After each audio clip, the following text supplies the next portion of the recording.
જ્યારે તેઓને સમજાવવામાં આવે છે અને ત્યારે પોતાના મનમાં અને હૃદયમાં તે જે તે વ્યક્તિ ઉતારે છે અને પછીથી એમના જીવનમાં જે અજાયબ જો ઈશ્વરનો આશીર્વાદ, ઈશ્વરનો પ્રેમ, ઈશ્વરનું સામર્થ્ય અને વિશેષ ઈશ્વરનો ભય મળે છે, તે બાબત અહીં આજે શીખવાના છે. અને 7 અલગ અલગ બાબતો આજે પવિત્ર શાસ્ત્ર બાઇબલમાંથી બેદરકાર વિશે, ઓવર કોન્ફિડન્સ, જેને એવું લાગે કે હું જે કરું છું બધું બરાબર જ છે, પણ ઘણીવાર આપણે બેદરકારીના કારણે ઘણું બધું આત્મિક નુકસાન આપણું થાય છે, તે બાબતો પવિત્ર શાસ્ત્ર બાઇબલમાં આપણે જોવા માંગીએ છીએ. જો તમે બાઇબલ વાંચો છો, તમે બાઇબલ જાણો છો, તો પવિત્ર શાસ્ત્ર બાઇબલની અંદર ઘણા બધા એવા પાત્રો છે કે જેના જીવનની અંદર ઓવર કોન્ફિડન્સ હતો. એમને એવું લાગતું હતું કે અમે જે શીખ્યા છે, અમે જે સમજ્યા છે, એ અમારી માનસિકતા બરાબર છે, અને એના કારણે પોતે પોતાની રીતે જીવન જીવતા થયા, અને એને કારણે પોતે તો નાશમાં ગયા, સાથે સાથે મંડળી અને પરિવાર પણ નાશમાં ગયું. ભલો એ બધી બાબતો આજે આપણે શીખવાના છે. પહેલી જો બાબત આપણે શીખીએ તો સંત પાઉલ એ પોતાના જીવન સંબંધી ફિલિપીનો પત્ર એનો 1 અધ્યાય અને 22મા વચન પ્રમાણે સંત પાઉલ એ પોતાના જીવન સંબંધી સજાગ છે. શું કહે છે કે હું જો બધાને સુવાર્તા આપું અને પોતે હું ના પસંદ થાવ તો હું ઘણા બધાને સુવાર્તા આપું, મારું જીવન બોલતું હોય અને હું ઘણા બધાને માટે ઉપયોગી પાત્ર બનું, પણ કદાચ ને જો ઈશ્વર જ મને ના પાડે કે હું તને ઓળખતો નથી, તો મારા માટે એ અફસોસ છે. મારા માટે એ અફસોસ છે, હવામાં બાચકા ભરવાની વાત છે. ગુજરાતી તમે બધા જાણો છો ને? ઓકે. તો આ બધી બાબત આજે આપણે જોવા માંગીએ. એમાં 7 અલગ અલગ બાબત આજે આપણે જોવા માંગીએ છીએ. જો પહેલી બાબત આપણે જોઈએ ને તો ઉત્પત્તિનું પુસ્તક એનો 3 અધ્યાય અને 1 વચન પ્રમાણે, ઉત્પત્તિનું પુસ્તક એનો 3 અધ્યાય અને 1 વચન પ્રમાણે આદમ અને હવાની વાત ત્યાં નોંધવામાં આવી છે. અને વાલો આખી આ સ્ટોરી તમે જાણો છો કે પવિત્ર ઈશ્વરે આદમ અને હવાને પોતાની પાસે બેસાડીને સરસ રીતે પ્રભુએ તેમને સમજાવ્યું, તેમને શિખામણ આપી કે જો આદમ ને હવા, તો આ જો તારી આંખોની આગળ જેટલું પણ દેખાય છે ને, આ બધું તારું છે, તમારું છે, તમે એનો ઉપયોગ કરો, પણ આ વાડીના વચ્ચે જે ભલું ભૂંડું જાણનાર જે વૃક્ષ છે ને, એને તમે અડકશો નહીં પણ ખાશો પણ નહીં. આ બાબત સ્પષ્ટ રીતે આદમને હવાને ઈશ્વરે કહ્યું હતું. બીજા અર્થમાં ઈશ્વરનો કહેવાનો અર્થ એ હતો કે હું જે કહું છું ને એ સાચું જ છે, હું જે કહેવા માગું છું એ પરફેક્ટ સાચું છે, એમાં મારું હાનું હા અને મારું નાનું ના, તમારું નહીં. ઈશ્વર એ રીતે એમને કહેવા માગે છે. મેં જે તમને કીધું કે તમારે નહીં એટલે નહીં જ અડકવાનું, નહીં એટલે નહીં જ ખાવાનું. બીજા અર્થમાં જોવા જઈએ કે ઈશ્વર આમાં છૂટછાટ આપતા નથી.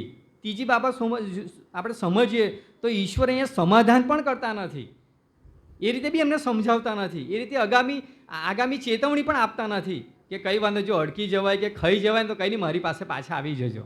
એવું કોઈ અગમચેતી એમને કહેવામાં આવતું નથી, પણ એમને સ્પષ્ટ એક બાબત દર્શાવવામાં આવે છે, અને એ છે કે તમારે તેને અડકવું પણ નહીં અને ખાવું પણ નહીં.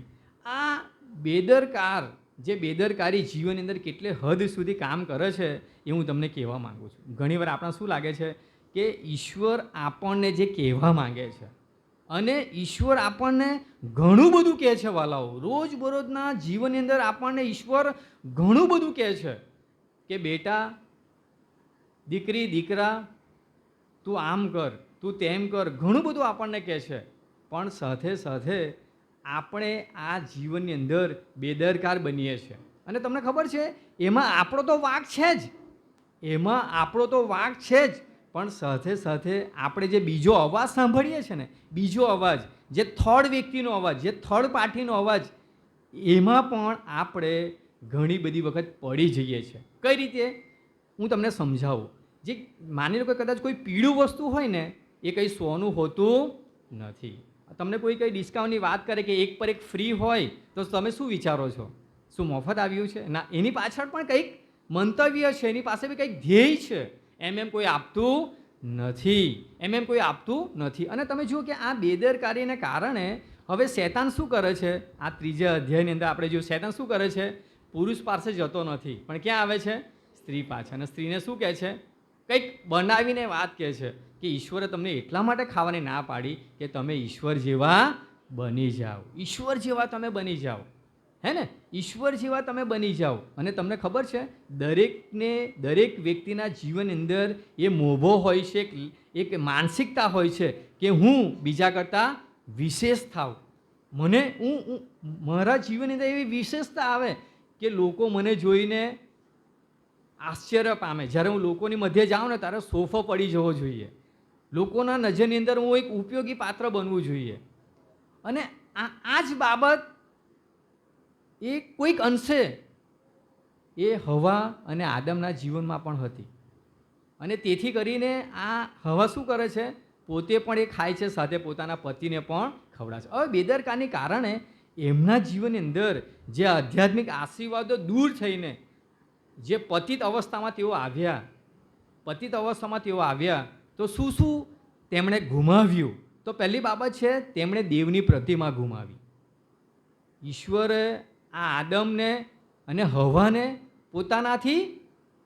પોતાના પ્રતિમા પ્રમાણે બનાવ્યા હતા, એટલે કે દૂતોથી થોડા જ ઉતરતા બનાવ્યા હતા. ઈશ્વરની પ્રતિમા પ્રમાણે ઈશ્વરે આ આદમને હવાને બનાવ્યા. પહેલી બાબત છે કે તેઓએ ઈશ્વરની પ્રતિમા ગુમાવી. બીજી બાબત છે કે દેવની સાથેની રોજબરોજની વાતચીત એણે ગુમાવી. ઈશ્વર, આજે તમે 3જો અધ્યાય વાંચો, આખો અધ્યાય, તો ઈશ્વર રોજ ઠંડા પડે એમની સાથે વાત કરતા હતા, એમને મળવા આવતા હતા. એટલે બીજી જે અગત્યની બાબત એ છે કે તેમણે ઈશ્વરની સાથે રોજબરોજની સંગત વાતચીતને ગુમાવી. ત્રીજી જે બહુ અગત્યની બાબત છે કે તેમણે દેવની હાજરી ગુમાવી. દેવની અધીનતામાં, દેવની સલામતીમાં, દેવના રક્ષણમાં તેઓ સહી સલામત હતા, પણ દેવના રક્ષણથી તેઓ દેવની અધીનતાથી, દેવના પવિત્ર સ્થળથી તેઓએ જતું રહેવું પડ્યું. એટલે કે દેવની જે હાજરી છે એ એમને ગુમાવી. એદનવાડીનો અર્થ જ એવું થાય છે કે દેવની હાજરી. ત્રીજી જે અગત્યની બાબત એ છે, ચોથી બાબત, કે દેવના દીકરા થવાનો અધિકાર તેમણે ગુમાવ્યો. તેઓ દેવના દીકરા હતા. કેમ કે દેવે તેમને પોતાને પ્રતિમા પ્રમાણે બનાવ્યા હતા, અને દેવે કીધું કે આ બધું તમારું છે, તમે વધો અને હું સર્વદા તમારી સાથે છું. એટલે કે દેવના દીકરા થવાનો આત્મિક હક તેમણે ગુમાવ્યો. પાંચમી જગતની બાબત છે, એદનવાડીની પવિત્ર જગા તેમણે ગુમાવી. કોઈ પણ જાતનું કામ કરવું પડતું નહોતું, તેમને બધું જ પૂરેપૂરું મળતું હતું. પાપ વગરની દુનિયા, ઈશ્વરની હાજરીની સલામતીનો અહેસાસ તેમને રોજ થતો હતો. અને પાંચમી જે અગત્યની બાબત છે કે તેમણે પવિત્ર એદનવાડીની જગ્યા ગુમાવી. છઠ્ઠી જે બાબત છે, જીવનના ઝાડ પરનો અમૂલ્ય હક ગુમાવી દીધો. જીવનનું ઝાડ, ઈશ્વરે કીધું કે આ બધું તમારા માટે જ છે, આ બધું તમારા માટે જ છે, પણ તમારે શું કરવું? એનો વહીવટ કરવો. તમારે એને ખાઈને ખવડાવવું એવું નહીં, તમારે એનો વહીવટ કરવો. એટલે કે જે છઠ્ઠી જે અગત્યની બાબત છે, જીવન પરના ઝાડનો અમૂલ્ય હક તેમણે ગુમાવ્યો. અને સૌથી છેલ્લી બાબત, તેઓ દેવ જેવા હતા, હે ને, દેવ જેવા, દેવની પ્રતિમામાં બનેલા હતા. અને સાતમી અગત્યની બાબત કે દેવની જે ઓળખ હતી ને, એ ઓળખ કેવી હતી? દેવ કેવા હતા? પવિત્ર હતા. આ પવિત્ર દેવની ઓળખ તેઓએ ગુમાવી. કોણે ગુમાવી? આદમને હવાએ. એનું મોટું કારણ શું હતું? તેઓ ઈશ્વરના વચન પ્રમાણે બેદરકાર રહ્યા. આજે આપણું જે મનન શાના પર છે? બેદરકારી. ઈશ્વરના જે અવાજ હતો, ઈશ્વરનું જે ભય હતું, ઈશ્વરનો જે સ્વર્ગીય વાસો હતો, એના પ્રત્યે તેઓ બેદરકાર બન્યા. કેટલું સરસ તેમને આપવામાં આવ્યું હતું, પણ તેઓએ તેને ગૌણ ગણ્યું, તેઓએ તેના પ્રત્યે આધીન ન રહ્યા અને તેઓએ તેને બેદરકાર તરીકે ગણ્યું. અને ઈશ્વરે શું કર્યું? તેમને ત્યાંથી હાંકી કાઢ્યા. પણ તમને ખબર છે, લુકની સુવાર્તા એનો 15મો અધ્યાય અને 7મા વચનની સ્ટોરી શું કહે છે? લુક 15:7 કોના વિશે લખવામાં આવ્યું છે? ઉડાવ દીકરા વિશે. કોના વિશે લખવામાં આવ્યું છે? ઉડાવ દીકરો. હવે લુકની સુવાર્તા 15:7મી કલમ જો તમે વાંચો ને, બરાબર, અહીંયા સ્ક્રીન પર છે જ, તમે જોતા રહેજો, સ્ક્રીન પર છે જ, ભલે તમે બાઇબલ ના ખોલતા, બરાબર. લુકની સુવાર્તા એનો 15:7મી કલમ પ્રમાણે જે દીકરો જે હતો ને, જે પોતાની બાપાની સંપત્તિ લઈને જતો રહ્યો હતો, હવે એને ભાન થયું. શું ભાન થયું? કે હું અહીં ભૂખે મરું છું, હું અહીં ભૂખે મરું છું, મારું જીવન તો કેટલું સરસ હતું, મારા બાપાના ત્યાં કેટલી સારી બધી બાબતો હતી, કેટલી સારી બધી ચીજ વસ્તુઓ મને મળતી હતી, હું ત્યાં સલામત હતો, સુખી હતો, પણ અહીં તો હું આમ કરું છું. એટલા માટે એ દીકરો શું થયો? સાવચેત થયો. એટલું જ નહીં, પણ તેણે શું કર્યો? પસ્તાવો કર્યો. કોની આગળ પસ્તાવો કર્યો? ઈશ્વર આગળ અને પોતાના બાપા આગળ. અને અને પોતાના બાપાએ પણ એને માફ કર્યો અને શું કર્યું? પહેલાંના જેવો પ્રેમ તેને આપ્યો. હવે તમે વિચાર કરો કે આજે આદમને જે હવા છે, બરાબર, એણે ઈશ્વર પાસે માફી માંગી કે કચકચ કરી? આદમને હવાએ કચકચ કરી. હવાએ શું કીધું? જે સાપ તે બન્યો ને તેણે મને ભરમાવ્યો. અને આદમે શું કીધું? આ તો તારી સ્ત્રી, આ તો તે જ મને આપેલી, અને તારી મનપસંદની સ્ત્રી મને આપેલી, એણે જ મને ખવડાવ્યું. પણ અહીં તમે જો આ દીકરો શું કરે છે? પસ્તાવો કર્યો. એટલે બેદરકારીની અંદર પહેલો પોઈન્ટ એ છે ડિપેન્ડ, પસ્તાવો. જ્યારે આપણે પસ્તાવો કરીએ છીએ ને, ત્યારે આપણા જીવનની અંદર ઈશ્વર અજાયબ જેવું કામ કરે છે. નમે તે સૌને ગમે, નમે તે સૌને ગમે. જો આપણે નમવા જ નથી માંગતા ને, અને તો પરમેશ્વર આગળ નથી નમવા માંગતા, તો આપણે કોઈને ગમતા નથી. યાદ રાખજો, આપણે કોઈને ગમીશું પણ નહીં. નમે તે સૌને ગમે. અને માટે પહેલી બાબત એ છે કે આપણે શૈતાનના કામને ઓળખીએ. આ પહેલો પોઈન્ટ. બીજો જે અગત્યનો પોઈન્ટ છે, કઈ બાબતની અંદર આપણે બેદરક અનુભવીએ છીએ, તો બીજો જે અગત્યનો પોઈન્ટ છે ઉત્પત્તિનું પુસ્તક એનો 19મો અધ્યાય, બરાબર, એને 17 થી 26 વચનો. અહીં જો તમે આગળ જોશો, બરાબર, તમે બાઇબલ નહીં ખોલો તો કંઈ નહીં, જો તમારી પાસે નોટ છે તો તમે પેનથી એ વચનો લખજો અને ઘરે જઈને તમે એનો અભ્યાસ કરજો. ઉત્પત્તિનું પુસ્તક એનો 19મો અધ્યાય 17 થી 26 વચનની અંદર લોટ અને એના પરિવારનું નામ અથવા તેની બાબત ત્યાં નોંધવામાં આવી છે. હવે આ લોટ અને એનું પરિવારને પ્રભુએ શું કીધું? કે તમારે સદોમ અને ગમોરામાંથી નીકળી જવાનું છે. તમે નીકળી જાઓ, યુ કેન ગો, તમે જાઓ, તમે નીકળી જાઓ.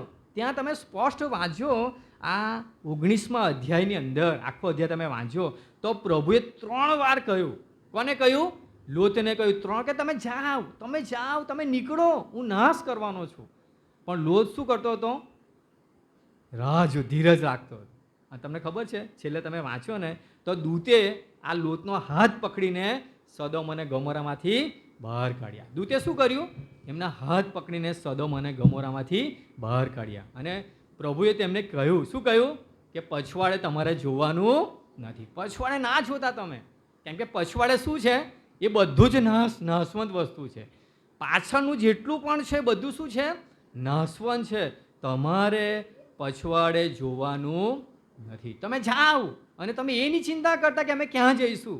તમને મોકલનાર કહે છે કે તમે જાઓ, તમે જાઓ. અને જ્યારે આ લોત અને એનું પરિવાર જતું હતું, આપ જાણો છો કે લોતની પત્નીએ શું કર્યું? પાછળ વળીને જોયું, અને શું થયું? એ ખારનો થાંભલો થઈ ગયો. તમે લુકની સુવાર્તા વાંચો ને તો લુકની સુવાર્તામાં જે લોતની પત્નીનું ઉદાહરણ પ્રભુએ આપ્યું છે. પ્રભુએ શું કીધું? લોતની પત્નીને સંભાળો, લોતની પત્નીને સંભાળો. જૂના કરારમાં કેટલી બધી સ્ત્રીઓ થઈ ગઈ, પણ નવા કરારમાં માત્ર લોતની પત્નીને સંભાળો, એમ પ્રભુ ઈસુએ એ પોતાના વચનની અંદર પોતે દ્રષ્ટાંત દ્વારા કહ્યું. કેમ કે આ એક એવી પળ હતી કે ઈશ્વરની જે વાણી હતી, ઈશ્વર શું કીધું? તમે જાઓ. અને બીજું શું હતું? તમારે પાછળ વળીને જોવાનું નથી. તમારે પાછળ તમે બીજી રીતે જોવા જાઓ તો આ પતિ પત્ની પોતે ડિસ્કસ પણ, ચર્ચા પણ કરી હશે કે સદોમ અને ગમોરામાં આખી જિંદગીની મહેનતની કમાણી છે આપણી. આપણા પરિવાર રહે છે અહીંયા. આપણે આપણા જીવનની અંદર કેટલું બધું વસાવ્યું, કેટલું બધું કામ કર્યું, બધું જ અહીંયા છીએ. અને હવે પ્રભુ શું કહે છે? જાઓ. એટલે થોડા અંશે એમના જીવનની અંદર પણ હશે, પણ લોતે શું કર્યું? ઈશ્વરની જે દ્રષ્ટિ હતી એમાં એ આગળ વધ્યો. પણ એની સ્ત્રીએ શું કર્યું? એટલે તમને ખબર છે, એની પત્નીનું નામ પણ ઈશ્વરે લખ્યું નથી. બાઇબલમાં લોતની પત્નીનું નામ લખ્યું નથી. કહેવાનો એ છે કે આપણા જે પ્રભુ જે છે ને, એના હજુરની અંદર જે કોઈ વ્યક્તિ બેદરકારીનું ભર્યું જીવન જીવે છે, જે કોઈ વ્યક્તિ ઈશ્વરની વાણી નથી સાંભળતા, તો એમના માટે ઈશ્વર જે કંઈ પડકારો રાખે છે, જે કંઈ શિક્ષા રાખે છે, જે કંઈ આયોજનો રાખે છે, એ બધી જ બાબતો મારા વહાલાઓ પ્રભુ ઈસુએ આ પવિત્ર શાસ્ત્ર બાઇબલમાં નોંધ્યું છે. પવિત્ર શાસ્ત્ર બાઇબલમાં નોંધ્યું છે. જો તમે પેરિતોની કૃતિઓ એનો 15મો અધ્યાય અને 22મું વચન તમે વાંચો ને તો જીવન જીવવાની એક રીત દર્શાવી છે. જે લોકો પ્રભુ પર વિશ્વાસ કરે છે, જે લોકો કહે છે કે હું ક્રિશ્ચન છું, હું વિશ્વાસુ છું, તેમના માટે જીવન જીવન એક રીત સંત પાઉલ અહીંયા શું કહે છે પ્રેરિત કૃતિઓનો 15મો અધ્યાય 22મી વચન પ્રમાણે કે ઘણા સંકટમાં થઈને દેવના રાજ્યમાં આપણે જવાનું છે. હાલેલુયા. ઘણા બધા સંકટમાં થઈને આપણે દેવના રાજ્યમાં જવાનું છે. અને એ સંકટ એવો છે કે આપણા વિશ્વાસને તોડવામાં આવશે, આપણા વિશ્વાસને દગાવવામાં આવશે, આપણને ઊંધા રસ્તે લઈ જવામાં આવશે, જૂઠા પ્રબોધકો આપણી પાસે આવીને જૂઠી જૂઠી વાતો કરશે. આ બધી જ બાબતોની અંદર આપણે આગળ વધતા વધતા દેવના માર્ગમાં જવાનું છે. હાલેલુયા. દેવની સાથે રહેવાનું છે. અને બાઇબલ શું કહે છે? ઘણા સંકટમાં થઈને દેવના રાજ્યમાં આપણે જવાનું છે. દેવનું રાજ્ય આપણા માટે ઈશ્વરે બનાવ્યું છે. અને દેવના રાજ્યમાં જવાને માટે કઈ કઈ ક્વોલિફિકેશન આપણા જીવનમાં હોવી જોઈએ એ બધી જ બાબતો પ્રભુ ઈસુએ તેના વચનમાં આપણને કહ્યું છે. કોઈ પણ બાબત આપણાથી છુપાવી નથી. અને માટે જ્યારે સંકટ આપણા જીવનમાં આવે છે મારા વાલાઓ, પ્રશ્નો આપણા જીવનમાં આવે છે, તકલીફ આપણા જીવનમાં આવે છે, આપણે ઈશ્વરના માર્ગમાં આગળ વધતા વધતા આપણા જીવનમાં દુઃખ અને તકલીફ આવે છે, ત્યારે યાદ રાખજો કે આપણે સાચા રસ્તા પર છીએ. હાલેલુયા. આપણે સાચા રસ્તા પર છીએ. હું બીજી રીતે પણ તમને કહેવા માંગુ છું, જો તમારા જીવનમાં દુઃખ અને તકલીફ આવે છે અને જો પ્રભુને તમે ઓળખતા નથી તો તમે ખોટા રસ્તા પર છો. પણ જો તમે નિયમિત પ્રભુને ઓળખો છો, નિયમિત પ્રભુની સાથે તમે સંગતમાં છો, નિયમિત પ્રભુને તમે સમય આપો છો, પ્રાર્થના કરો છો, ચર્ચમાં તમારું નિયમિતતા છે, તમે ઈશ્વરના ધારાધોરણ પ્રમાણે જીવન જીવો છો, અને ત્યારે જ જો તમારા પર સંકટ આવ્યા જ કરે છે, તમે સંકટના ભોગ બનો છો, પરિસ્થિતિ વિકટ બને છે, તો યાદ રાખજો કે તમે સાચા માર્ગમાં છો. કેમ? કારણ એટલું જ વલાવો કે દુઃખ અને તકલીફની પાછળ ઈશ્વરનો ઈરાદો છે. હાલેલુયા. ઈશ્વરની યોજના છે. જો કઈ જ ના આવે ને તો આપણે ઈશ્વરને ભૂલી જઈએ.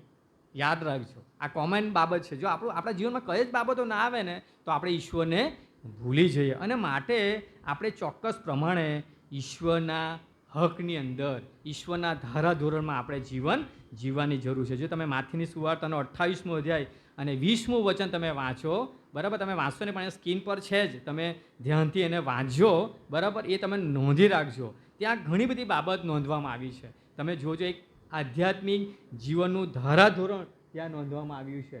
મેં તમને જે જે આજ્ઞા આપી તે પ્રમાણે તેઓનું આજ્ઞાનું પાલન કરવાને શીખવતા જાઓ, અને જુઓ જગતના અંત સુધી હું તમારી સાથે છું. પ્રભુએ આપણા જીવનની અંદર કોઈ પણ બાબતની અછત રહેવા દીધી નથી. હું તમને શારીરિક બાબતની વાત નથી કરતો, પણ આધ્યાત્મિક બાબતની વાત કરું છું. આપણે આધ્યાત્મિકના ધારાધોરણમાં નબળા પડીએ અને આપણને આધ્યાત્મિક ધારાધોરણમાં આગળ પડવાનું કશું ના ખબર પડે એવું કશું પણ બાબત, એવી કંઈ પણ બાબત ઈશ્વરે આપણા જીવનમાંથી દૂર રાખી નથી વાલાઓ. તમે જ્યારે બાઇબલ વાંચો ને, જ્યારે તમે ઘૂંટણે પડો, જ્યારે ઈશ્વરને તમે સમય આપો ને, તો આ જે શિક્ષક છે ને એ જીવતો છે. મારે કંઈક કોઈને કામ હોય તો હું નામ આપું કે ભાઈ મારે આ કામ કરવું છે, એ મને શું કરે? એ મને જવાબ આપે સામેથી, યસ અથવા નોમાં. યસ અથવા નોમાં જવાબ આપશે. પણ આપણો પ્રભુ એવો જ છે.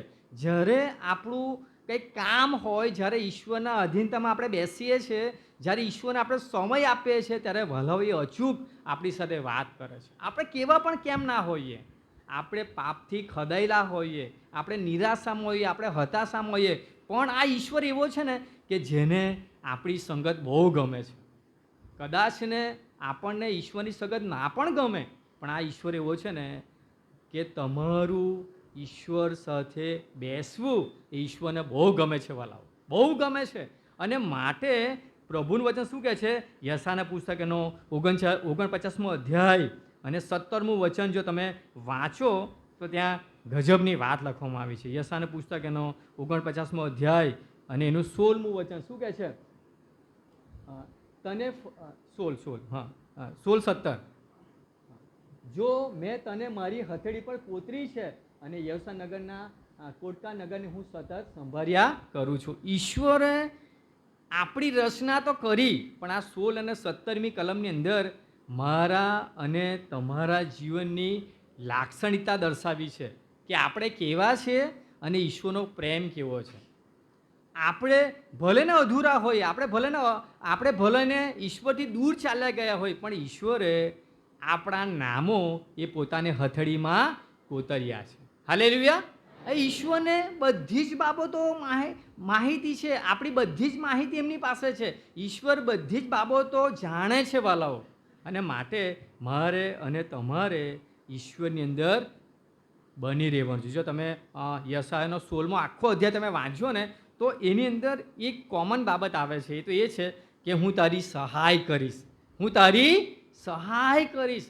પ્રભુ અહીં તમને ડાયરેક્ટ વચન આપે છે. એના સંબંધી તમારી પાસે કશું લેતા નથી. ઈશ્વર તમને શું કહે, હું તમારી સહાય કરીશ. અને સહાય કરતાં કરતાં તમને એવું લાગે કે યસ, ખરેખર આ પૃથ્વી પરના જીવોની અંદર હું નિસહાય હતો અને મને ઈશ્વરે સહાય કરી. અને ત્યારે તમને ઈશ્વરનો પ્રેમ ખરેખર ખબર પડશે. હાલેલુયા. ઈશ્વરનો પ્રેમ વાલાઓ ખરેખર તમને ખબર પડશે. અને માટે ભજન સંગ્રહનું ગીત છે, 378 નંબરનું ગીત છે. શું કહે છે કે ચાલો ખ્રિસ્તના સૈનિકો યુદ્ધમાં આગળ જોઈએ. ચાલો ખ્રિસ્તના સૈનિકો આપણે યુદ્ધમાં આગળ જોઈએ. આપણે ખ્રિસ્તના સૈનિકો છે મારા વાલા ભાઈ બહેનો. અને જો આપણું યુદ્ધ એ છે, હે ને, તમારી પાસે બાઇબલ છે તો તમે કલમ નોંધો. એફેસોનો પત્રનો 16મો અધ્યાયનો 18મા વચનથી શું કહે છે? આપણું યુદ્ધ શાની જોડે છે? આ જગતના અધિપતિ સત્તાધીરોની સાથે નથી, પણ કોની સાથે છે? કે સત્તાધિકારી, કે જે લોકો આપણા આત્મિક જીવનને દૂર લઈ જાય છે, કે જે આધ્યાત્મિક જીવનને વેડફી કાઢે છે, એની સાથે આપણું લડાઈ છે. આપણી બાજુમાં જે બેઠો છે ને, એ આપણો દુશ્મન નથી મારા વાલો. આપણો દુશ્મન એ નથી. આપણે આપણા જીવનની અંદર જે મોટી દુશ્મનાવટ કરનાર તો શૈતાન છે. અને શૈતાનના કામોને આપણે ઓળખીએ. જો તમને પુસ્તક વાંચવાનો બહુ શોખ હોય ને, મારો શૈતાનને પ્રત્યુત્તર એ પુસ્તક તમે વાંચજો. મારો શૈતાનને પ્રત્યુત્તર એ પુસ્તક તમે અચૂક વસાવજો. તમારા ઘરે તમે વાંચજો કે શૈતાનને મારે ને તમારે દિન પ્રતિદિન કેટલા બધા પ્રત્યુત્તર આપવાના રહે છે. શૈતાનને પ્રત્યુત્તર આપો, બીજા હાથમાં ઈશ્વરને આધીન થાવ. હાલેલુયા. અને જ્યારે હું ને તમે આ કરીશું ને વાલાઓ, તો આપણા જીવનની અંદર અદ્ભુત અને અજાયબ જેવા ઈશ્વર આશીર્વાદથી ભરપૂર કરશે. યાદ રાખજો કે શૈતાન આપણા જીવનની અંદર ઘણા બધા પથરા નાખશે. એ દુઃખના પથરા, એ પરેશાનીના પથરા, એ સંકટના પથરા, એ હતાશાના પથરા, એ નિરાશાના પથરા નાખશે ને, તો એ પથરા પર આપણે શું અટકી જવાનું નથી. એ ભલે ને આપણો પથરો આપણા માથા પર પડે, પણ એ પથરાને માથા પરથી ઉચકીને ક્યાં મૂકવાનો છે? નીચે. અને હવે એ નીચે મૂકીને આપણે શું કરવાનું છે? નિરાશાના પથરા પર ચડવાનું છે, એ હતાશાના પથ્થર પર ચડવાનું છે, એ આપણા જીવનના દુઃખના પથરા પર ચડવાનું છે. એમ પથરા પર ચડતા આપણે ખ્રિસ્તના ટોચ સુધી આપણે પહોંચવાનું છે. હાલેલુયા. એ પથરાને આપણે સાઈડમાં મૂકવાના નથી, એ પથરાને આપણા માથા પર પણ મૂકવાના નથી, પણ પથરાને શું કરવાનું છે? આપણા પગના નીચે મૂકીને આપણે પથ્થર પર પગ મૂકતા ખ્રિસ્તના સાચા સૈનિક તરીકે ખ્રિસ્તી જીવનના જે સ્તર છે એને આપણે પહોંચીએ વાલાઓ, એને આપણે પહોંચીએ. અને માટે આગળ જ વધો, પાછળ જોવાનું નથી. યાદ રાખજો કે પાછલા જે 5 મહિના, હે ને, જાન્યુઆરીથી મે મહિના સુધીના 5 મહિના એ આપણા માટે કદાચ પડકાર ભર્યા હશે મારા વાલાઓ. એ આપણા જીવનમાં હશે. અને હું તમને જે શીખવું છું ને, એ પ્રથમ મારા માટે છે અને પછી તમારા માટે. આપણા જીવનના ઘણા બધા પડકારો એવા હતા કે આપણે એ 5 મહિનાની અંદર સહન કર્યા. પણ હવે શું છે? પ્રભુ શું કહે છે? પછવાડે જોશો નહીં. હે ને, ચાલો ખ્રિસ્તના સૈનિકો યુદ્ધમાં આગળ જઈએ. આપણે ખ્રિસ્તના સૈનિકો છે ને, માટે આપણે પછવાડે જોવાનું નથી. ત્રીજી જે અગત્યની બાબત એ છે, ન્યાયાધીશનું પુસ્તક એનો 13મો અધ્યાય અને 7મા વચન, જે બેદરકારી જે ભર્યું વલણ છે, જે બેદરકારી જે કરે છે, એનું નામ છે સામસુન. એનું નામ શું છે? સામસુંગ ન્યાયાધીશનું પુસ્તક એનો 13મો અધ્યાય 7મા વચન પ્રમાણે. જો તમે અહીંયા જોશો, અહીંયા લખવામાં આવ્યું છે 13 અને 7, બરાબર. શું લખવામાં આવ્યું છે? તો શું કહે છે? પણ તેણે મને આમ કહ્યું, તું સગર્ભા થશે અને તને પુત્ર અવતરશે. હવે તે તું દ્રાક્ષરસ કે કોઈ પણ કેફી પીણું પીશે નહીં, તેમજ અશુદ્ધ ખોરાક ખાઈશ નહીં, કારણ કે તે પુત્ર દેવને અર્પણ થશે અને નજારી થશે અને તેના જન્મથી મૃત્યુ સુધી દેવની સેવામાં તે રહેશે. આ કોના માટે હતું મારા વાલાઓ? સામસુંગને માટે હતું. સામસુંગને માટે હતું. અને સામસુંગ પેદા થાય એ પહેલાં ઈશ્વરે બધી જ બાબતો એ તેના સંબંધી કહી દીધી હતી. હે ને? જો તમે ગણનાનું પુસ્તક એનો 5મો અધ્યાય 6ઠ્ઠો અધ્યાય 1થી જે 5 વચનો તમે વાંચો ને, તો આ સામસુંગ નઝારી હતો. અને નઝારી હોવું અને નઝારીના ગુણ કેવા હોય, નઝારી બનીને કઈ રીતે રહેવું, એ તમામ બાબતો ગણનાનું પુસ્તક એનો 6ઠ્ઠો અધ્યાય 1થી 5 વચનની અંદર નોંધવામાં આવ્યું છે. શું કહે છે? દ્રાક્ષારસ અને દારૂથી દૂર રહેવું, તેના માથા પર કદી અસ્ત્રો ફરે નહીં, તેણે મોયેલા પાણીને સ્પર્શ કરવું નહીં, અળકવું નહીં, અને ઇઝરાયલ માટે તેણે હંમેશા તૈયાર જ રહેવું. અને નિર્ગમન પુસ્તક એનો 34મો અધ્યાય અને એના 16મા વચનની અંદર પણ નોંધવામાં આવ્યું છે. પુનઃનિયમનું પુસ્તક એનો 7મો અધ્યાય 2 વચનમાં પણ નઝારીની વાત નોંધવામાં આવી છે. અને યહોવાનું પુસ્તક એનો 23મો અધ્યાય 12 અને 13 કલમ પ્રમાણે પણ જે નઝારી હોય ને એને પરસ્તીથી દૂર રહેવું. હે ને? આ બધી બાબતો યહોવાનું પુસ્તક એનો 23મો અધ્યાય 12 અને 13 કલમને પણ નોંધવામાં આવ્યું છે. પણ આપણે જોઈ શકીએ છીએ આ સામસુંગ એ પોતાના જીવનની અંદર એટલી બધી એને બેદરકારી રાખવી, ઈશ્વરનો આત્મા સતત એની સાથે વાત કરતો હતો. એના જીવન સંબંધી ઈશ્વરે ભવિષ્યવાણી કરી હતી. એના માતા પિતાએ સગડું એને બતાવ્યું હતું. પણ તેમ છતાં પણ આ સામસુંગ પોતાના જીવન અંદર એટલો બધો બેદરકાર બન્યો કે એનું મરણ એ ભર જુવાનીની અંદર થયું. તે ઈશ્વરની આગળ એક સાચો સૈનિક તરીકે ના ઊભી રહી શક્યો. ઈશ્વર એને કેટલું બધું બાહુબળ આપ્યું હતું. ઈશ્વરે એના માટે કેટલી બધી બાબતો રાખી હતી કે આ મારો સામસુંગ કે જે શું કરશે? ફલસ્તીઓને હરાવશે અને મારા માટે ઇઝરાયલ પ્રજાના વિશે એ યુદ્ધ કરશે. કેટલી બધી બાબતો ઈશ્વરે આ સામસુંગના જીવન પરથી રાખી હતી. જો ન્યાયાધીશનું પુસ્તક એનો 16મો અધ્યાય અને 19 વચન પ્રમાણે ઈશ્વરનું જે બળ હતું ને, આ પાપના કારણે બળ એ જતું રહ્યું. આ શું બતાવે છે? આ એ બતાવે છે કે ઈશ્વર પ્રત્યેના આપણા આડા કાન એ આપણા માટે બહુ મોટી બેદરકારી સર્જે છે, બહુ મોટી તારાજી સર્જે છે. એક જુવાન કે જેનું નામ હતું યુસુફ, એ શું થયો? ઈશ્વરના માટે સફળ થયો. અને એક જુવાન જેનું નામ હતું સામસુંગ, એ ઈશ્વરના માટે ફેલ થયો. કોઈ જુવાન એમ નહીં કહી શકે કે મારા માટે રોલ મોડલ એ સામસુંગ છે. એવું કોઈ જુવાન કહી શકે? ના. પણ દરેક જુવાન એવું કહેશે કે મારા માટે રોલ મોડલ કોણ છે? યોસફ. મારા માટે રોલ મોડલ કોણ છે? યોસફ. અને માટે વાલાઓ, ઈશ્વર મને ને તમને એક રોલ મોડલ તરીકે આ પૃથ્વી પરના જીવનમાં મૂક્યા છે. અને તમને ખબર છે, આપણે સ્વર્ગનું શું કરીએ છીએ? સ્વર્ગ રાજ્યનું આપણે શું કરીએ છીએ? સ્વર્ગ રાજ્યનું આપણે આ પૃથ્વી પર રહીને સ્વર્ગ રાજ્યનું શું કરીએ છીએ? પ્રતિનિધિત્વ. આપણે સ્વર્ગ રાજ્યનું પ્રતિનિધિત્વ કરી રહ્યા છે આ દુનિયાની અંદર. અને તેથી મારા વાલાઓ, મારે ને તમારે આ બેદરકારથી ભાગવાનું છે, બેદરકારથી ચેતવાનું છે. અને મારા અને તમારા જીવન અંદર બેદરકારીઓ ભર્યા માણસોથી આપણે દૂર રહેવાનું છે. જો 1 કોરિન્થીયોનો પત્ર એનો 15મો અધ્યાય અને 33મું વચન શું કહે છે? અહીંયા બેદરકારી થાય ને, આપણે બેદરકારી બનીએ અને બેદરકારી આપણા જીવનમાં થાય એના સંબંધી અહીં પ્રભુ આપણને સ્પષ્ટ ઉદ્દેશ્ય આપે છે, માહિતી આપે. શું કહે છે? કે દુષ્ટ સોબત શું કરે છે? સંગત એ માણસને શું કરે છે? બગાડે છે. દુષ્ટ સોબત સંગત એ શું કરે છે? માણસને માણસ એમ બગડતો નથી, પણ એના જીવનની અંદર એ સંગત આવે છે ખોટી, એના જીવનમાં ખોટા વિચારો આવે છે અને એને શું થાય છે? ઈશ્વરીય માર્ગમાંથી દૂર થઈને એ દુષ્ટ સોબતની અંદર એ પડી જાય છે મારા વાલાઓ. અને શું કરે છે? એ પોતાના જીવનની અંદર બેદરકારી અનુભવે છે. જે ચોથી જ અગત્યની બાબત છે, સાઉલની બેદરકારી.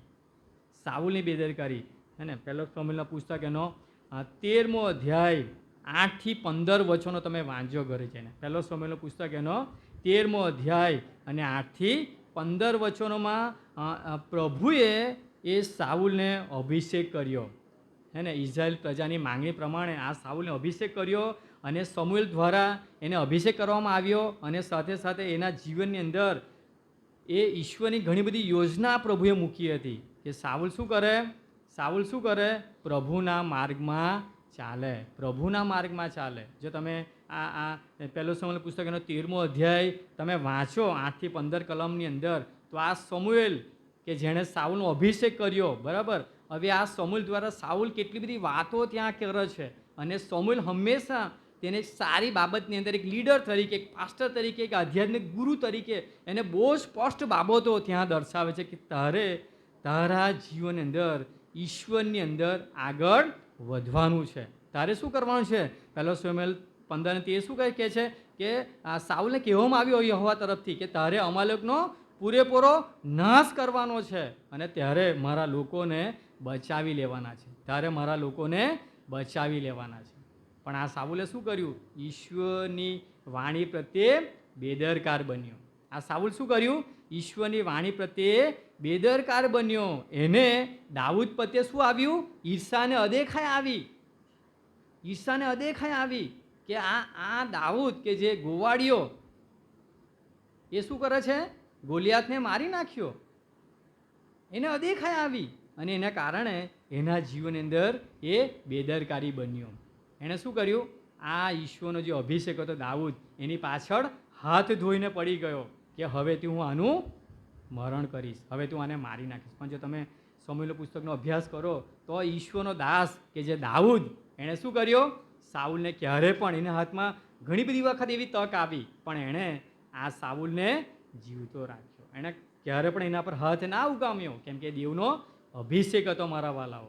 કેમ કે જ્યારે મારા ને તમારા જીવન અંદર જ્યારે આ બેદરકારી આવે છે ત્યારે વાલાઓ આપણે ઈશ્વરની નજરમાંથી દૂર થઈ જઈએ છીએ. આપણે ઈશ્વરના નજરમાં ગુનેગાર બનીએ છીએ અને ઈશ્વર એવું ઈચ્છતા નથી કે આપણે ગુનેગાર બનીએ. આપણે ઈશ્વરની નજરમાં પારદર્શક બનીએ, સારા બનીએ, નિર્દોષ બનીએ, એ પ્રભુ આપણા જીવન સંબંધી ઈચ્છે છે. જો તમે વાંચો ને પહેલો શમૂએલ પુસ્તક એનો 18મો અધ્યાય 8મી કલમ પ્રમાણે જો તમે વાંચો તો આ સાઉલને ઘણો ક્રોધ ચડ્યો અને તેણે દાઉદને પોતાની નજરમાં રાખ્યો. આ સાઉલને દાઉદ પ્રત્યે ઘણો ક્રોધ ચડ્યો અને દાઉદને એણે શું કર્યો? પોતાની નજરમાં રાખ્યો. અને તમને ખબર છે વાલાઓ, આ જે ઈર્ષા અને અદેખાઈનું જે પાપ છે ને મારા વાલાઓ, એ આપણા જીવનની અંદરથી કોરી ખાય છે. એ આપણને આધ્યાત્મિક જીવનમાં આગળ જવા દેતું નથી. અને દુઃખની બાબત એ છે કે મંડળીઓની અંદર આ શેતાને ભરીને ભર્યું છે કે તમે એકબીજાની સાથે અદેખાઈ રાખો, તમે એકબીજાની સાથે જલો. આ શેતાનનું કામ છે. આપણે જો સારું કામ કરતા હોઈએ તો શેતાન ઘણી બધી વખત આપણને રોકશે અને આપણા લોકો જ આપણી વિરુદ્ધ થઈ જશે. પણ આપણે ઈશ્વરની નજરમાં બેદરકાર બનવાનું નથી. આપણે ઈશ્વરનું કામ કરવાનું છે મારા વાલાઓ. જેમ દાઉદે ઈશ્વરનું જ કામ કરતો રહ્યો. દાઉદે ક્યારે પણ સાઉલનું અપમાન ના કર્યું અને સાઉલનો નાશ ના કર્યો. પણ વિશેષ સાઉલ ઈશ્વરનો દાસ છે. સાઉલ જે કહે છે અને સાઉલ જે કરે છે એ ઈશ્વર તરફથી એને આપવામાં આવ્યું છે. ઈશ્વર એનો ન્યાય કરશે. અને એ અનુસંધાનની અંદર આ દાઉદે ક્યારે પણ સાઉલની સાથે વેર વાળ્યું નહીં વાલાઓ. અને માટે આ ઈર્ષાને અદેખાઈથી આપણે દૂર રહીને બીજાને માટે ઉત્તેજનનું કારણ બનીએ. બીજાને આપણે ઉત્તેજન આપીએ અને જ્યારે આપણે બીજાને ઉત્તેજન આપીશું વાલાઓ, ત્યારે ખરેખર સાચા અર્થમાં આપણે ઈશ્વરના પક્ષમાં ઊભા રહેલા આપણે જોઈશું. આપણે ઈશ્વરના પક્ષમાં ઊભા રહેલા આપણે પોતાને જોઈશું. કેમ કે ઈશ્વર આપણા કોઈ પણ સારા કામને ભૂલી જતો નથી. બીજા અર્થમાં ઈશ્વર આપણા કોઈ પણ કામને નજરઅંદાજ પણ કરતો નથી. યાદ રાખજો, એ યાદ પણ રાખે છે. પણ ક્યારે? જ્યારે આપણે ઈશ્વરની નજરમાં પશ્ચાતાપ કરીએ, પ્રાર્થના કરીએ, સારું જીવન જીવીએ, ત્યારે પ્રભુ એને ભૂલી જાય છે. અને માટે મારા વાલાઓ, આપણે ઈશ્વરની નજરની અંદર આગળ વધવાનું. જો તમારી પાસે બાઇબલ છે તો 1 તિમોથી 6:11 અહીં સ્ક્રીન પર જો આવશે તમે જોજો. 6:11 શું કહે છે? કઠોર કલ્પિત કહાણીથી તું અલગ રહે, હે ને? કઠોર કલ્પિત કહાણીથી તું અલગ રહે, અલગ રહે, તું અલગ રહે. તે રિયાલિટી નથી. તમે જે જુઓ છો, તમે જે સિરિયલ જુઓ છો, જે પિક્ચર જુઓ છો, રિયાલિટી નથી મારા વાલાઓ. એનાથી તમે એક કપોટકલ્પી કહાની છે, તમારા મન અને વિચારોને ભરમાવી નાખશે. તમે એનાથી દૂર રહો, તમે એનાથી દૂર રહો, તમે એનાથી દૂર રહો. જો પવિત્ર શાસ્ત્ર બાઇબલ શું કહે? રોમી 6:11 શું કહે છે? આપણે પાપના સંબંધમાં મુઆ તો એમાં કઈ રીતે આપણે પાછું જીવન જીવીએ. આપણે પાપના સંબંધમાં મુઆ, આપણે ખ્રિસ્તના સૈનિક છીએ તો આપણે પાપના સંબંધમાં મુઆ તો મારા વલાઓ આપણે કઈ રીતે પાપની અંદર આપણે જીવન જીવીએ. આપણે આધ્યાત્મિક જીવનની સાથે પરમેશ્વરની જોડે ક્યારે પણ બાંધછોડ કરી શકતા નથી. ક્યારે પણ બાંધછોડી નહીં કરી શકીએ મારા વાલાઓ. કે પ્રભુ હવે આ જૂન મહિનાની 1 તારીખ આવી, પ્રભુ આજે રવિવાર છે અને માટે વાલા પ્રભુ હું તમારા હાથોમાં જીવન સોંપું છું, અને પછી આખું અઠવાડિયું આપણે આપણા રીતે જીવન જીવીએ એમ કરીને પ્રભુની હજુરમાં આપણે બાંધછોડ કરી શકતા નથી મારા વાલાઓ. પણ પ્રભુને તમે જે કરાર આપ્યો છે, પ્રભુની આગળ તમે જે વચન આપ્યું છે એ જાન્યુઆરીના 1 તારીખે, શું એ વચન, એ કરાર શું તમને યાદ છે? શું તમને યાદ છે? શું તમે તમારા બાઇબલમાં લખ્યું છે કે 2025ની અંદર પ્રથમ દિવસે પ્રભુએ આ વચન સાથે આ પ્રોમિસ વચન મને મળ્યું અને આજ દિન સુધી એટલે કે 5 મહિના સુધી મેં મારા જીવનની અંદર પ્રભુને વફાદાર રહ્યો છું. એવા બહુ ઓછા હશે મારા વાલાઓ, બહુ ઓછા હશે. પણ યાદ રાખજો, કંઈ વાંધો નહીં, આપણે જ્યાંથી પડ્યા છે ત્યાંથી આપણે ઊભા થઈએ મારા વાલા, આપણે ઊભા થઈએ. જો પહેલું કાળુંતાનું પુસ્તક એનો 10મો અધ્યાય અને 13મી કલમ પ્રમાણે છે ને, જ્યારે ઘણા બધા જીવનો આ બેદરકારીમાં આવી જાય અને ત્યાંથી ઊભા ના થાય તો શું કરે છે? એ લોકો શું કરે છે? મેલી વિદ્યાનો સહારો લે છે. શું કરે છે? મેલી વિદ્યાનો સહારો લે છે. મેલી વિદ્યાનો સહારો લે છે. અને શું કરે છે ખબર છે? મેલી વિદ્યાનો સહારો લઈને તેઓએ શું કરે છે? બીજાઓને છેતરે છે અને અંતે પોતે એમણે સુસાઇડ પણ કરવું પડે છે. અંતે પોતે એમને સુસાઇડ પણ કરવું પડે છે. યાદ રાખજો. અને આપણે આ સાઉલની પણ વાત જોઈએ છે. એણે પણ શું કર્યું? મેલી વિદ્યાનો સહારો લીધો અને શું કર્યું? અંતે એણે સુસાઇડ કર્યું.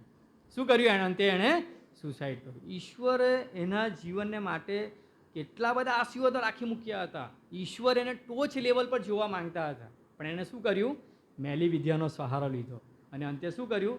એ નાશ પામ્યો. ઈશ્વરની ઈરાદા અને યોજના એ પૂરી ના કરી શક્યો મારા વાલાઓ, ના કરી શક્યો. અને તેથી આપણે પ્રભુની અંદર બેદરકાર ના બનીએ. 5મી જે અગત્યની બાબત છે, સુલેમાન રાજાની વાત છે. 5મી, સુલેમાન રાજા પોતાના જીવનમાં બેદરકાર કઈ રીતે બન્યો? પહેલું રાજાનું પુસ્તક એનો 11મો અધ્યાય 1થી 4 વચનો સુલેમાન રાજાની વાત છે, જે હમણાં આપણે નીતિવચનમાં વાંચ્યું. નીતિવચનમાં જે આપણે પહેલાં જે નીતિવચન પુસ્તકનો લખનાર છે સુલેમાન, ગીતોનું ગીત, સભા શિક્ષક, આ બાઇબલના 3 પુસ્તકો લખનાર સુલેમાન રાજા, કે એ પણ પોતાના જીવનની અંદર નિષ્ફળ નીવડ્યો. એ પણ પોતાના જીવનની અંદર એણે નિષ્ફળ નીવડ્યો.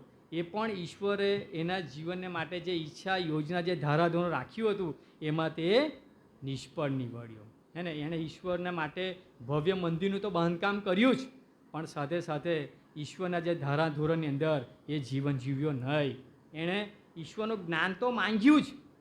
પ્રભુ એને કહ્યું કે તને શું જોઈએ છે? એણે ઈશ્વર પાસે જ્ઞાન તો માંગ્યું જ, પણ જ્ઞાનની સાથે સાથે એણે પોતાનું જ્ઞાન પણ એમાં લગાવ્યું. એટલે કે બીજા અર્થમાં શૈતાનનું જ્ઞાન લગાવ્યું. અને જ્યારે શૈતાનનું જ્ઞાન લગાવ્યું ત્યારે એના જીવનની અંદર કેટલી બધી વખત તે પડી ભાંગ્યો. શૈતાનના જ્ઞાનમાં શું થાય છે? એની 700 પત્નીઓ અને 30 ઉત્પત્નીઓ એણે કરી.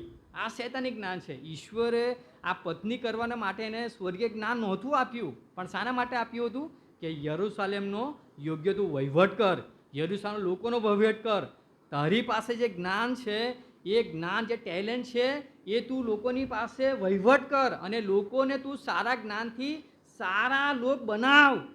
આ બાબતને માટે ઈશ્વરે આ સુલેમાન રાજાને જ્ઞાનથી ભરપૂર કર્યો હતો મારા વાલાઓ. પણ એણે શું કર્યું? શું કર્યું? 700 પત્નીઓ અને 30 ઉત્પત્નીઓની અંદર એણે વિલાસ ભોગ ભોગવ્યો અને અંતે શું થયો? એ શૈતાનના હકની અંદર તે પરવાઈ ગયો અને ઈશ્વરના હજુની અંદર એ બેદરકાર બન્યો. ઈશ્વરનો જે આશીર્વાદ હતો બધો જતો રહ્યો. પોતાના પિતા દાઉદ શું કર્યું? એ પણ પડ્યો, પણ એણે શું કર્યું? પસ્તાવો કરીને એ પ્રભુની અંદર આગળ વધ્યો. પણ દીકરો કે જેના બાપે પૂરેપૂરો નમૂનો આપ્યો હતો, પણ દીકરોએ શું કર્યું? એ જ્ઞાન, એ બુદ્ધિ, એ વ્યવસાય મંદિર બાંધવામાં તો લગાવી, પણ પછી તે કામ સમાપ્ત થયું. અને જ્યારે દેવના વચનોમાં લોકોને દોરવાના હતા, દેવના ધારાધોરણમાં લોકોને લાવવાના હતા, દેવની ઈચ્છા લોકોને જણાવવાની હતી, એ ઈચ્છાની અંદર તે ફેલ થયો. યાદ રાખજો, દેવનું જે જ્ઞાન છે ને